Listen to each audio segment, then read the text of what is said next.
এখানে হচ্ছে ইকোনোমেট্রিক্স নামটাকে যদি আমরা হচ্ছে বিশ্লেষণ করি, তাহলে কিন্তু প্রথম যে ইকোনো আছে এটা থেকে কিন্তু আমাদের হইতেছে ইকোনমিক্স। তারপর আছে এখানে হচ্ছে ম্যাট্রিক থেকে এখানে রিপ্রেজেন্ট করতে হচ্ছে ম্যাথমেটিক্স। আর এইখানে যেই হচ্ছে এসটা আছে এইখানে হচ্ছে স্ট্যাটিস্টিক্স। তার মানে হচ্ছে এই যে ইকোনোমেট্রিক্সটা আমরা পড়বো এটা হচ্ছে তিনটা সাবজেক্টের অ্যামালগাম। একটা হচ্ছে ইকোনমিক্স, একটা হচ্ছে ম্যাথমেটিক্স, আর একটা হচ্ছে স্ট্যাটিস্টিক্স। তো ফার্স্টে আমাদের হচ্ছে ইকোনোমেট্রিক্সের ডেফিনেশনটা জানতে হবে। তো ইকোনোমেট্রিক্সের ডেফিনেশন এক একজন এক একভাবে পড়ে, তবে আমরা হচ্ছে গুজরাটের বইটার থেকে এই ডেফিনেশনটা পড়ছি। ইকোনোমেট্রিক্স may be defined as the social science in which the tools of economic theory, mathematics, and statistical inference are applied to the analysis of economic phenomena. তার মানে হচ্ছে যে কোনো একটা ইকোনমিক অ্যাক্টিভিটির জন্য বা ইকোনমিক প্রবলেমের জন্য আমরা হচ্ছে সেখানে হচ্ছে ইকোনমিক্স, ম্যাথমেটিক্স এবং স্ট্যাটিস্টিক্সের যে ইয়েগুলো আছে, প্রপার্টিসগুলো আছে, ওইগুলো ব্যবহার করে ওইটা হচ্ছে আমরা সমাধান করার চেষ্টা করি। তো এখানে হচ্ছে econometrics is concerned with the empirical determination of economic laws. তার মানে হচ্ছে ইকোনমিক্সে যেই আমাদের ল বা ফর্মুলাগুলো দেয় ওইখানে হচ্ছে ইম্পেরিক্যাল মানে হচ্ছে ম্যাথমেটিক্যাল বা গাণিতিক আকৃতি প্রদান করে হচ্ছে ইকোনোমেট্রিক্স। তো আমাদের হচ্ছে হোয়াট ইজ ইকোনমিক্স এটা ফার্স্টে, ইকোনোমেট্রিক্স এটা ফার্স্টে জানতে হবে। What is ইকোনোমেট্রিক্স। তো এইখানে হচ্ছে আমরা যে কোনো জায়গা থেকে হচ্ছে এটা ডেফিনেশনটা পড়ে নিতে পারি, গুজরাটের বই থেকেও পড়তে পারি, প্লাস হচ্ছে গুগল থেকেও পড়তে পারি। তারপর হচ্ছে এখানে সেকেন্ড যে কোয়েশ্চেনটা এটা হচ্ছে হোয়াই এ সেপারেট ডিসিপ্লিন। তার মানে হচ্ছে এই কোয়েশ্চেনটা দিয়ে বুঝাইতেছে যে ইকোনোমেট্রিক্স যেহেতু ইকোনমিক্স, ম্যাথমেটিক্স এবং স্ট্যাটিস্টিক্স এই তিনটা সাবজেক্টের হচ্ছে সমন্বয়ে একটা সাবজেক্ট, যেহেতু তিনটা সাবজেক্ট অলরেডি আছে তারপরেও কেন আমরা হচ্ছে ইকোনোমেট্রিক্সটা পড়বো। এখানে হচ্ছে আমাদের 2 নং যে কোয়েশ্চেনটা আছে এই কোয়েশ্চেনটা হচ্ছে এই মানে এটা বুঝাইতেছে যে তিনটা সাবজেক্ট আলাদা থাকার পরেও কেন আমরা ইকোনোমেট্রিক্সটা হচ্ছে আলাদা করে পড়বো।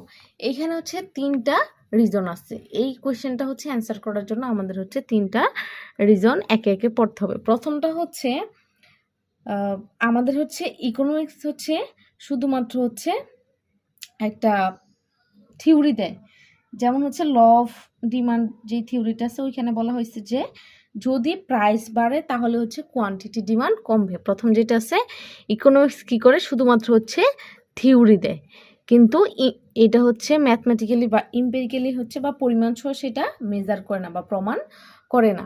এটাকে হচ্ছে পরিমাণ সহ বা কোয়ান্টিটি সহ হচ্ছে প্রমাণ করে হচ্ছে ইকোনোমেট্রিক্স। তো এখানে আমাদের যে প্রথম থিওরিটা আছে, যেমন আমরা হচ্ছে একটা থিওরি ধরে নিলাম যে প্রাইস বাড়লে, যখন হচ্ছে প্রাইস আমাদের হচ্ছে বাড়ে তখন হচ্ছে কোয়ান্টিটিটা হচ্ছে কমে। তার মানে যে কোনো একটা হচ্ছে দ্রব্যের দাম যখন হচ্ছে বেড়ে যাবে তখন ওইটাকে আমরা হচ্ছে কম কনজিউম করি। এখন যখন হচ্ছে প্রাইস কমে যাবে তখন হচ্ছে কি কোয়ান্টিটিটা আমরা হচ্ছে বেশি কনজিউম করি।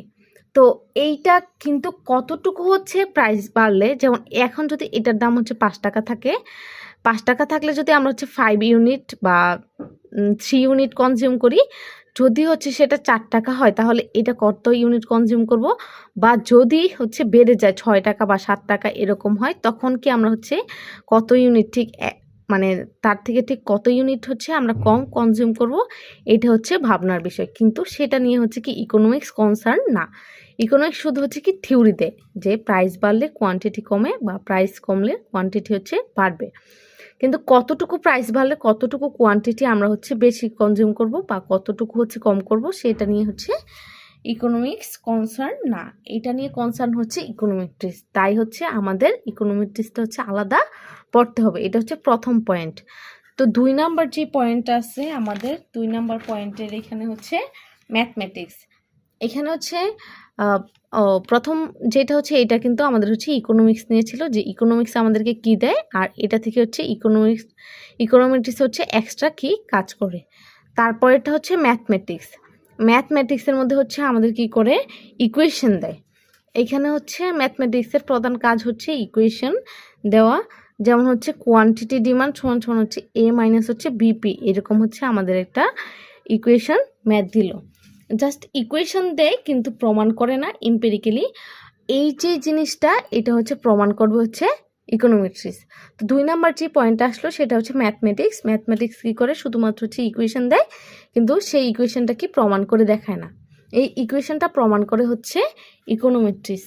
3 নাম্বার হচ্ছে স্ট্যাট, যেটা হচ্ছে লাস্ট আমাদের, এটা হচ্ছে কোয়েশ্চেনটা অ্যান্সার করার জন্য।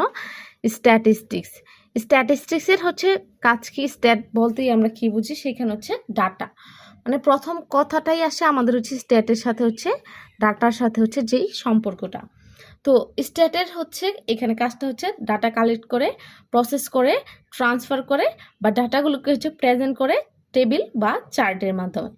কিন্তু এই যে ডাটাগুলো হচ্ছে কালেক্ট করে, যে কোনো জিনিসের হতে পারে, জিডিপি হতে পারে, সেন্সাস হতে পারে, যে কোনো জিনিসের ওপর হচ্ছে যখন তারা হচ্ছে ডাটাটা কালেক্ট করে তখন হচ্ছে ওইটা হচ্ছে র ডাটা, মানে প্রাথমিক যে ডাটাটা আমরা হচ্ছে কালেক্ট করি, ওই র ডাটাটাকে হচ্ছে এই স্ট্যাট অ্যানালাইসিস করে না, এইটা হচ্ছে অ্যানালাইসিস করে হচ্ছে ইকোনোমেট্রিক্স। তো এইখানে হচ্ছে আমি যদি হচ্ছে এটার সামারিটা বলি, তাহলে এইখানে ফার্স্টে হচ্ছে আমাদের ইকোনমিক্স কী করে থিওরি দেয়, কিন্তু সেটা হচ্ছে কোয়ান্টিটি বলে দেয় না, যে কতটুকু প্রাইস বাড়লে বা কতটুকু প্রাইস কমলে কোয়ান্টিটি কতটুকু বাড়বে বা করবে। এটা জাস্ট একটা থিওরি, এরকম অনেক থিওরি আছে যেটা জাস্ট কি থিওরি দেয় কিন্তু তারা হচ্ছে প্রমাণ করে না বা এমপিরিক্যালি জাস্টিফাই করে না। 2 নাম্বার হচ্ছে ম্যাথমেটিক্স। ম্যাথমেটিক্স আমাদের হচ্ছে কী করে, ইকুয়েশন দেয় কিন্তু এই ইকুয়েশনগুলোকে হচ্ছে প্রমাণ করে না।